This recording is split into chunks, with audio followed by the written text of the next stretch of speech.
The end of cavalry superiority lastingly changed the face of European warfare. On the medieval battlefield of the 12th and 13th centuries, which might have looked like this, heavy cavalry often defeated infantry armies quickly and decisively.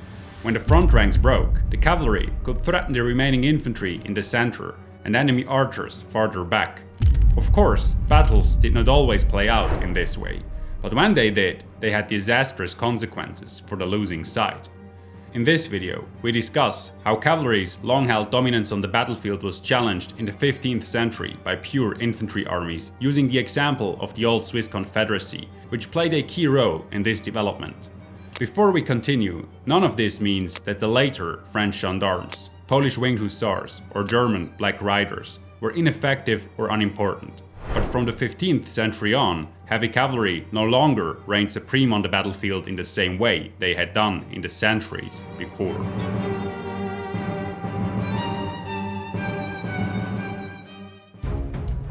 In the 14th century, it was anything but obvious that cavalry would face mounting challenges. Up until this time, pure infantry armies, such as the Swiss sent to battle, had struggled against the better trained, more heavily armored knights on horseback. Cases in which pure infantry forces prevailed against mounted knights are rare, but they do exist. One famous example is the Battle of Loudon Hill in 1307, recently well portrayed in the movie Outlaw King, which placed an admirably accurate emphasis on field fortifications. Probably even more widely discussed are the battles of the Golden Spurs in 1302, Bannockburn in 1314, Crécy in 1346 and Agincourt in 1415. But remember that these battles are famous precisely because they were exceptional victories. However, they were not won due to an inherent superiority of infantry, but rather because of terrain and other factors.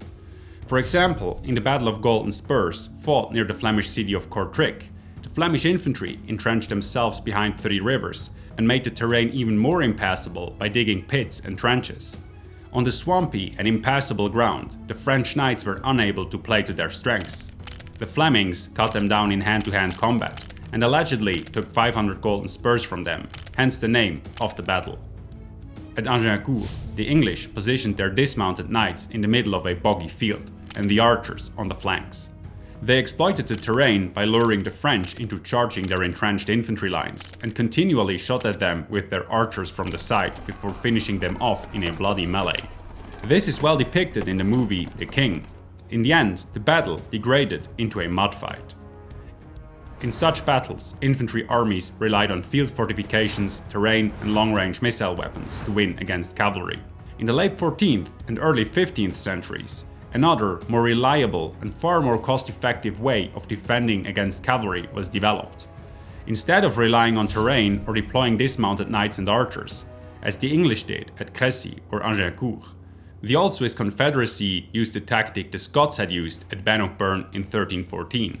Indeed, they even improved upon it by deploying their men in a deep formation called Gewalthaufen. The literal English translation is crowd of force. This dense formation often consisted of several thousand men armed with weapons such as swords, axes and halberds. Its mass made it more resistant to cavalry charges and improved morale among the men. However, in the beginning, the Swiss faced similar problems as other armies. They too had to choose locations and circumstances of battles carefully. A famous example of such careful planning is the Battle of Morgarten in 1315, where the Swiss ambushed a Habsburg army in a bottleneck, so that it never had the opportunity to form up.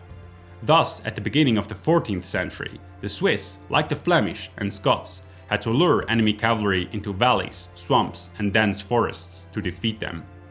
Around the middle of the 15th century, the Swiss made an important adjustment. The historian Hans Senn explains that they increased the number of heavily armed men who were equipped with long pikes and formed the outer ranks of the pike square. These men wore half armor, which covered the vital parts of their bodies but was comparatively cheap and did not restrict their agility. As simple as this sounds, it was indeed rather revolutionary, because now infantry could resist cavalry in the open field.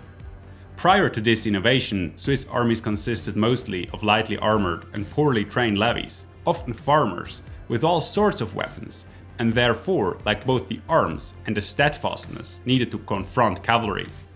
Now they used pikes of up to 6 meters, which outmatched the cavalry's lances in length and could deter the horses from charging the square. Of course, long spears were nothing new. They were already used by ancient phalanges and sporadically elsewhere in the Middle Ages. However, just because a late medieval pike square looked like an ancient phalanx doesn't mean they worked in the same way.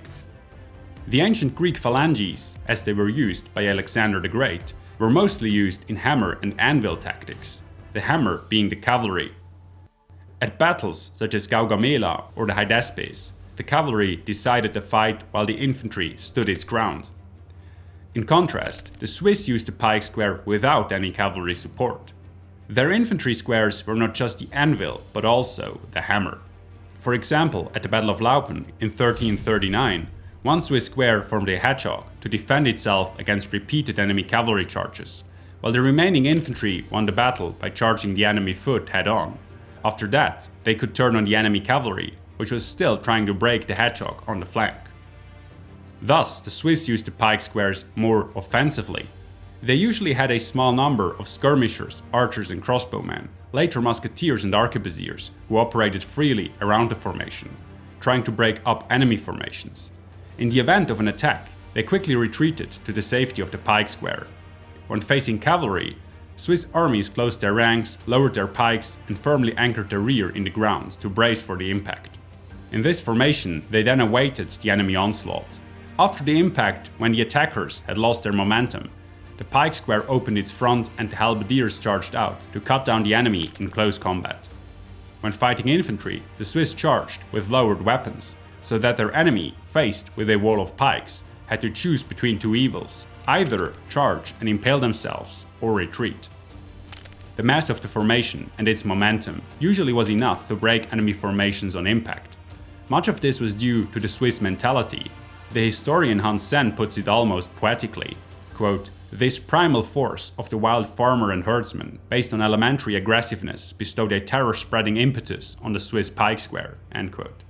In retrospect, this primal force was glorified, especially in the nationalism of the 19th and 20th centuries. For example, this can be seen in the Swiss National Exhibition of 1939. Although the primal force factor has been exaggerated to an extent, primary sources suggest that the Swiss style of warfare was indeed characterized by an all-or-nothing mentality and a willingness to give one's life in battle. A famous example of this is the Battle of Grandson in 1476, in which the Swiss fought the modern Burgundian army, possibly the most feared military force at the time. The Burgundians were backed by an enormous war chest and organized similarly to the system the French used at the end of the 100 Years' War, the Compagnie d'Ordonnance. In 1476, the Burgundians captured the small fortress of Grandson on Lake Neuchâtel, with a force of heavily armed knights, archers, footmen, and the most modern artillery of its time, and executed the garrison before Swiss reinforcements could intervene. When the Swiss army arrived, the Burgundians awaited them on a plain near the city. The Swiss pike square, arriving first, positioned itself on the battlefield and stoically endured the Burgundian artillery fire until the other squares moved up. Just as the last of the Swiss arrived and their charge began, Charles the Bold, Duke of Burgundy, had begun regrouping his troops. In that state of temporary disarray, the Burgundians were caught flat-footed by the Swiss charge and had no choice but to flee, leaving behind treasures of immeasurable value. Among them were the famous Three Brothers Jewel and the Sancy Diamond. A part of this treasure is still on display in Swiss museums today. This battle illustrates what is possibly the greatest strength of the Swiss army of the time. It was inexpensive, but could still take on the best of Europe's knightly forces. Charles the Bold was ridiculed in Europe for having lost to such a supposedly backward army of farmers. But it was precisely this backwardness that would revolutionize warfare. The end of the Middle Ages was characterized by increasing difficulties in mustering feudal armies. So the low-cost pike squares became a welcome alternative. Cavalry, however, did not remain static in this period. The historian David Potter explains that, quote, "The cavalry charge came under attack later in the century and was to be replaced by 1600. It was fundamentally called into question by the development of the pike square and stiffened by arquebusiers in the first quarter of the 16th century. Thus, conservative cavalry tactics became a target for criticism in this period. As a response to these new challenges, the cavalry's heavy armor was thickened in the beginning of the 16th century. According to David Potter, a man-at-arms with his armor, including the horse's armor, could easily weigh up to 150 kilograms, around 350 pounds. Because this added weight was a significant burden even for powerful war horses, it eventually became necessary for each man-at-arms to keep 2 or 3 horses at the ready.